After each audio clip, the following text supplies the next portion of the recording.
এই মুহূর্তে আমাদের সঙ্গে টেলিফোন লাইনে রয়েছেন বিজেপি বিধায়ক শঙ্কর ঘোষ। শঙ্কর দা, এই নদিয়ার এই ঘটনায় পুলিশের বিরুদ্ধে অতি সক্রিয়তার অভিযোগ করা হচ্ছে। ওই পরিবারকে যাদেরকে গ্রেপ্তার করেছিল পুলিশ, তাদের আজ জামিন মঞ্জুর করা হয়েছে, কিন্তু ওই পরিবার যাদের বিরুদ্ধে অভিযোগ করেছে, যে 9 জনের বিরুদ্ধে, তাদের এখনো পুলিশ গ্রেপ্তার করতে পারেনি। প্রথমত আমির চাঁদ শেখের পরিবারকে যে রিপোর্ট পোহাতে হলো পুলিশের এই অতি সক্রিয়তার কারণে, তার জন্য সারা পশ্চিমবঙ্গের মানুষ লজ্জিত। একটা অত্যন্ত মহৎ কাজ তাকে বিকৃতভাবে উপস্থাপন করা এবং পুলিশকে দিয়ে এই ধরনের কাজ করানো এই রাজ্যের সরকারের যে মানসিকতা, অর্থাৎ বিশেষ ধর্মের মানুষ তাদের অভিযোগ যদি থাকে, তাদের ধর্মীয় কোনো কারণকে সামনে রেখে একটা বৈজ্ঞানিকভাবে যারা নিজেদের চোখের কর্নিয়া দান করছেন, যাদের কাছে সার্টিফিকেট রয়েছে, এই ধরনের মানসিকতা সত্যি কথা বলতে আজকে রাজ্যের মানুষের মাথা হেড করে দিচ্ছে। ভবিষ্যতে এই ধরনের চক্ষুদান হোক, দেহদান হোক, এই ধরনের কাজে যারা যুক্ত হতে চাইবেন, এই ঘটনা তাদের এবং তাদের পরিবারকে নিশ্চিতভাবে ভীত এবং সন্ত্রস্ত করে তুলবে।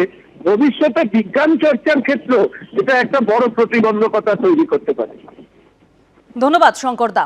এখানে মুর্শিদাবাদ মেডিকেলের তরফে একেবারে আই ব্যাংকের তরফ থেকে সার্টিফিকেট দেওয়া হলো। আমির চাঁদ শেখকে সেখানে গ্রেট পারসন হিসেবে উল্লেখ করা হয়েছে, তারপরেও 3 দিন ওই পরিবারকে জেলে কাটাতে হলো।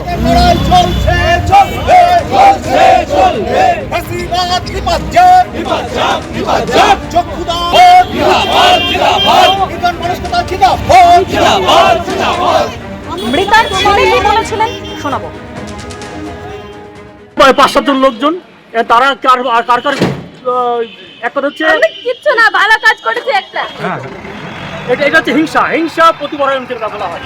আমি আমাদের প্রতিনিধি সন্দীপ সরকারের কাছে আবারও চলে যাব। সন্দীপ, তুমি যেরকম বলছিলে যে ওই পরিবারের তরফে যাদের বিরুদ্ধে ইতিমধ্যে অভিযোগ দায়ের করা হয়েছে, এখনো পুলিশ তাদের গ্রেফতার করতে পারেনি। একেবারেই তাই। এই পরিবারের তরফে 9 জনের বিরুদ্ধে অভিযোগ দায়ের করে একটি মামলা রুজু হয়েছে।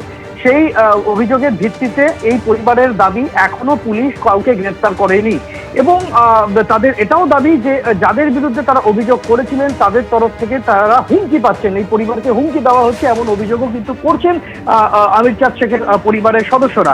ফলে এই জায়গাতেই উঠছে প্রশ্ন যে একটি ঘটনার ক্ষেত্রে পুলিশের অতি সক্রিয়তার অভিযোগ, অন্যদিকে ঠিক একই ঘটনার আরেকটি দিক যেখানে আক্রান্ত হয়েছেন, বাড়ি ভাঙচুর হয়েছে যাদের বিরুদ্ধে অভিযোগ করছেন তাদের বিরুদ্ধে এখনো পুলিশের কোনো ব্যবস্থা নেওয়া হয়নি, এমনটাই দাবি করছেন আক্রান্তের পরিবার।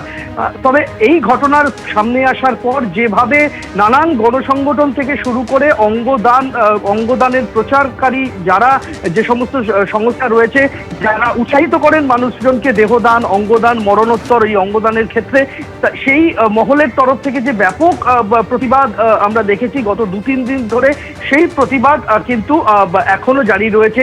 এখনো আজকেও কৃষ্ণনগর কোর্টের বাইরে বেশ কয়েকজন বিক্ষোভ দেখান। কলকাতার একাধিক জায়গায় নানান বিক্ষোভ কর্মসূচির আয়োজন করা হয়, প্রতিবাদ সভার আয়োজন করা হয়। দাবি একটাই, যেভাবে মায়ের মরণোত্তর চক্ষুদানের পর ছেলেকে গ্রেপ্তার হতে হলো মায়ের চোখ বা কর্নিয়া চুরির অভিযোগে, সেই ঘটনার প্রতিবাদ। একদম সন্দীপ, তুমি আমাদের সঙ্গে থাকো। ইতিমধ্যেই এই ঘটনার প্রতিবাদে বিজ্ঞান মঞ্চ সহ বিভিন্ন সংগঠনের তরফ থেকে প্রতিবাদ দেখানো হয়, এখনো সেই প্রতিবাদ চলছে। পরিবারের তরফে ঠিক কি অভিযোগ করা হয়েছিল শোনাবো। মামা হচ্ছে গিয়ে সমাজসেবী, ভালো কাজ করে এবং তার মায়ের মৃত্যুর পরে তার মায়ের চোখ দুটো যাতে আরো কিছু মানুষ উপকৃত হয়, সেই কারণে তার কর্নিয়া দুটো দান করা হয়েছে।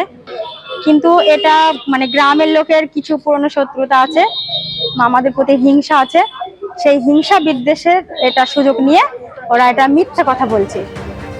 বৃদ্ধার ছেলে আমির চাঁদ শেখ সহ ধৃত 5 জনের আজ জামিন মঞ্জুর করা হয়েছে। 2000 টাকার বন্ডে জামিন মঞ্জুর করেছে কৃষ্ণনগর আদালত। জামিনের বিরোধিতা করেননি সরকারি আইনজীবী। 8ই ফেব্রুয়ারি এই ঘটনা ঘটে। কৃষ্ণনগরের বাসিন্দা রাবেয়া বিবির মৃত্যুর পর সেই বৃদ্ধার কর্নিয়া নিয়ে যায় এক স্বেচ্ছাসেবী সংস্থা এবং তারপরে গ্রামবাসীদের তরফ থেকে অভিযোগ আসে যে ওই পরিবার অর্থাৎ আমির চাঁদ শেখ তার মায়ের চোখ বিক্রি করে দিয়েছে। সেই অভিযোগে গ্রেপ্তার করা হয়েছিল তাদের। মায়ের চক্ষুদান করে গ্রেপ্তার, আদালতে মিলল জামিন। বৃদ্ধার ছেলে আমির চাঁদ শেখ সহ ধৃত 5 জনের জামিন মঞ্জুর করা হলো। 2000 টাকার বন্ডে জামিন মঞ্জুর করলো কৃষ্ণনগর আদালত।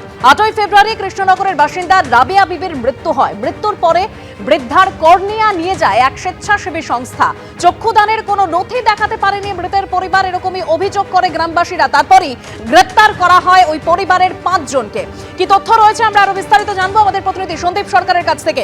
সন্দীপ, দেখো, আমির চাঁদ শেখ এবং তার গোটা পরিবারকে আজকে কৃষ্ণনগর জেলা আদালত জামিন মঞ্জুর করেছে।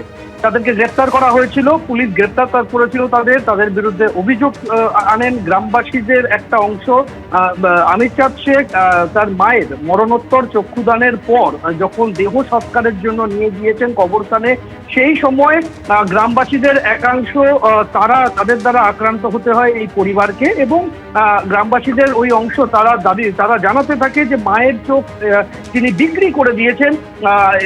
এই বক্তব্য তারা জানাতে থাকেন এবং সেই জায়গা থেকে এই আমির চাঁদ শেখ এবং তাদের গোটা পরিবারের বাড়ি ভাঙচুর করা হয় এবং তারপরই গ্রামবাসীদের একাংশের অভিযোগের ভিত্তিতে পুলিশ গ্রেপ্তার করেছিল এবং 3 দিনের জেল হেফাজত দিয়ে নির্দেশ দিয়েছিল কৃষ্ণনগর আদালত। সেই 3 দিন জেল হেফাজতের মেয়াদ শেষ হয়েছে আজকে আমির চাঁদ শেখ সহ তার গোটা পরিবারকে আদালতে তোলা হয়। আদালতে তোলা হলে বিচারক সরকারি আইনজীবীর কাছে এবং যারা অভিযোগকারী রয়েছেন তাদের আইনজীবীর কাছে জানতে চান জামিনের বিষয়ে তাদের কোনো আপত্তি রয়েছে কিনা। সরকারি আইনজীবী তিনি জামিনের বিরোধিতা করেননি, তাই আমির চাঁদ শেখ এবং তার গোটা পরিবারকে 2000 টাকার বন্ডে জামিন মঞ্জুর করেছে কৃষ্ণনগর আদালত। তবে এর পাশাপাশি এই ঘটনায় পুলিশের তরফ থেকে কোনো জামিনের আজকে আবেদনের ক্ষেত্রে কোনো রকম আপত্তি জানানো হয়নি। তবে আমির চাঁদ শেখের পরিবারের অভিযোগ, পুলিশ অতি সক্রিয় হয়ে তাদেরকে গ্রেফতার করলো, তাদেরকে 3 দিন জেলে থাকতে হলো, কিন্তু যারা তাদের বাড়ি ভাঙচুর করলেন তারা 9 জনের বিরুদ্ধে অভিযোগ দায়ের করেছিলেন থানায়, সেই 9 জনের একজনকেও পুলিশ এখনো পর্যন্ত গ্রেপ্তার করতে পারেনি। ফলে পুলিশের অতি সক্রিয়তা তাদের ক্ষেত্রে দেখা গিয়েছে, কিন্তু তারা যেখানে আক্রান্ত হয়েছিলেন তারা অভিযোগ করেছিলেন তাদের বিরুদ্ধে পুলিশ এখনো পর্যন্ত কোনো ব্যবস্থা নেয়নি। তারা হুমকি দিচ্ছেন এই পরিবারকে। আমাদের সঙ্গে থাকো, এক্ষেত্রে পুলিশের বিরুদ্ধে অতি সক্রিয়তার অভিযোগ উঠছে, পুলিশ কি বলেছে শোনাবো।